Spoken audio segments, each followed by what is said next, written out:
আমার দেশের একটি রিপোর্ট, একটি সংবাদ প্রকাশ হওয়ার পরপরই ইসলামপন্থীদের মধ্যে ব্যাপকভাবে তোলপাড় শুরু হয়। জামাতে জোট থাকছে না চরমনায় পীড়িত দলের সাথে। এটা নিয়ে মিডিয়ার কিছু লোকজন এবং বিএনপি পন্থী লোকজন তারা ব্যাপকভাবে প্রচার করছে জামাত জোট একেবারেই শেষ, ইসলামপন্থীদের জোট শেষ। তবে আসল বিষয়টা কি, বিষয়টা কি ঘটতে যাচ্ছে? প্রিয় দর্শক, আমাদের করণীয় কি, যেটা আমি বলবো, আমার দেশ এরকম কোনো রিপোর্ট ক্লিয়ারলি বলি নাই, এটি সত্য নয়। এই সব গুজবে আপনারা কান দিবেন না।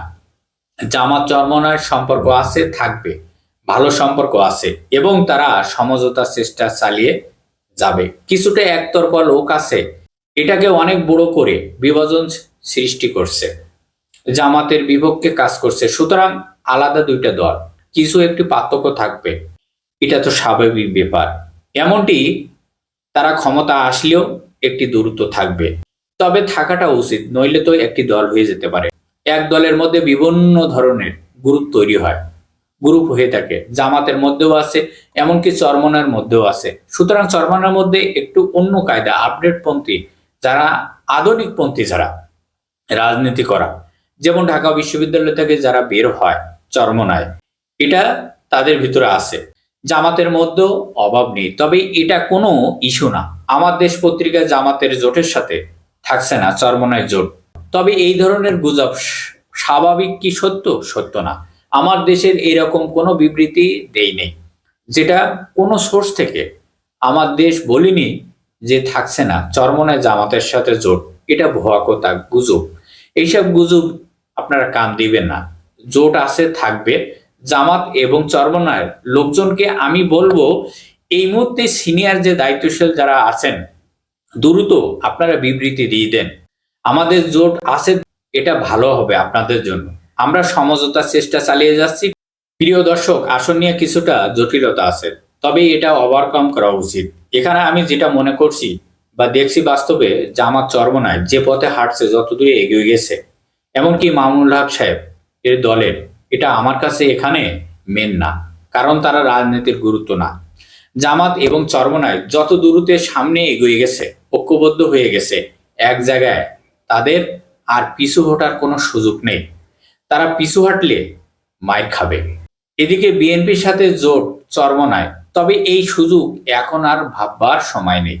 জামাত চরমনাইকে হারালে জামাতের জন্য এটা ডিস্টার্বল হবে, জামাত কঠিনভাবে একটি সমস্যা পড়বে।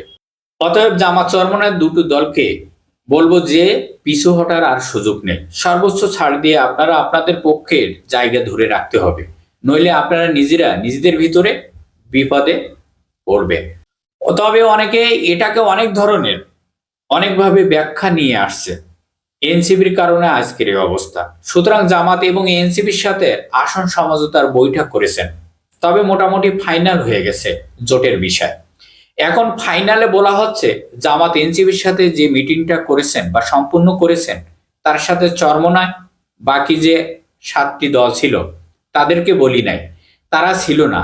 এটার জবাবে বলবো, জামাতের অবশ্যই উচিত ছিল, কারণ জামাত চরমনায় 8টি দলের জন্য এটা সঠিক রেখে জামাতকে এবং এনসিপির সাথে ডিল করতে হবে। সুতরাং এর বাইরে জামাত আলাদাভাবে মিটিং করতে পারে, তবে ফাইনালি কোনো ডিক্লিয়ার তো হয়নি। আমি বিশ্বাস করি জামাতের সাথে এনসিপি জোট ঘোষণা না হলে এনসিপি জোটের সাথে চরমনাই সহ মামুনুল হক সবাই একই সাথে আগ্রহ আছে। এমনকি তারা ভাবছে, অনেকেই মামুনুল হকের সাথে জোট উমুক তুমুক যাচ্ছে, এমনটি নয়, সবার আগ্রহ আছে।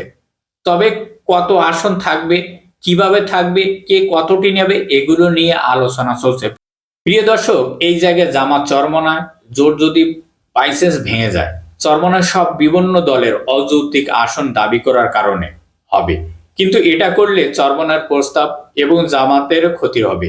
জামাতের ভুল থাকলেও ক্ষতি হবে, ভুল না থাকলেও ক্ষতি হবে। কিন্তু অনেকে যেভাবে ব্যাখ্যা বিশ্লেষণ শুরু করেছেন, ব্যাখ্যা দিচ্ছেন, চরমনায় চলে যাচ্ছে না, এটা ঠিক না, চলে যায়নি, এরকম কোনো ঘটনা ঘটেনি। তবে এখনো সর্বোচ্চ চেষ্টা চলছে বা চালাচ্ছে। তবে এই খবরটা পাওয়ার পরে অবশ্যই তার বেসিক্যালি যে কারণে কোন পর্যায়ে গেছে, পরবর্তী ভিডিওতে নিয়ে আসবো। ততক্ষণ অপেক্ষায় থাকুন, ভালো থাকুন, আল্লাহ হাফেজ।